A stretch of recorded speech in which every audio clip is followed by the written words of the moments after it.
Hello everyone, welcome to Mefa Page today. My name is Kunle Adeboju, as you know. Today we'll be talking about light control in your camera. We'll be talking about light control in your camera. Yes, light control in camera are done in three ways. There are three ways by which you can control the light in your camera. So these three ways are what I'm going to expose to you today. Yes, the number one basic way by which you can control light in your camera is camera-induced control. Camera-induced control. Now, you can control light in your camera by the help of camera itself. This is the way by which it is the camera that induced the control of the exposure of your image. That means it is the camera that will influence whatever brightness that you will see on your image. And this basically work with what we refer to as gain in some camera, what we refer to as ISO in some camera, and what we refer to as ASA in some cameras. Number two exposure control is lens-induced control. Lens-induced control. We all know that all lenses are the eye of camera. Whatever lens you put in front of your camera is the eye that your camera is using to see any image that stands in front of it. The limit of the f-stop number of a lens attached to your camera will determine the level at which the exposure of your camera can get to.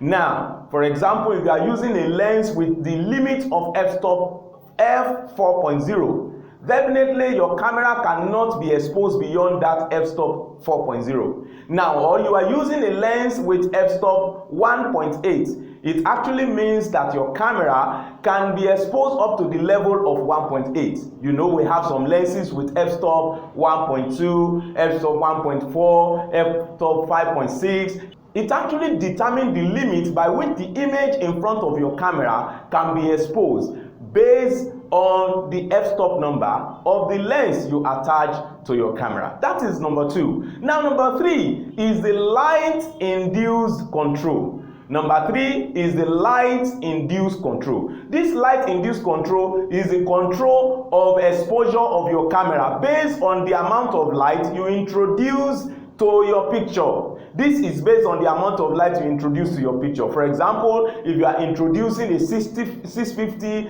watt Fresnel, or you are introducing a 1000 watt Fresnel, or you are introducing a 2000 watt LED, the illumination strength of such light will determine the brightness of the image that is coming in front of your camera. If other factors in the camera remain constant, as long as all other factors in the camera remain constant, the introduction of any amount of light into your image will determine how bright your image will look. Shorter speed or shorter angle. This is the third aspect of the camera exposure points that you can use in exposing your camera.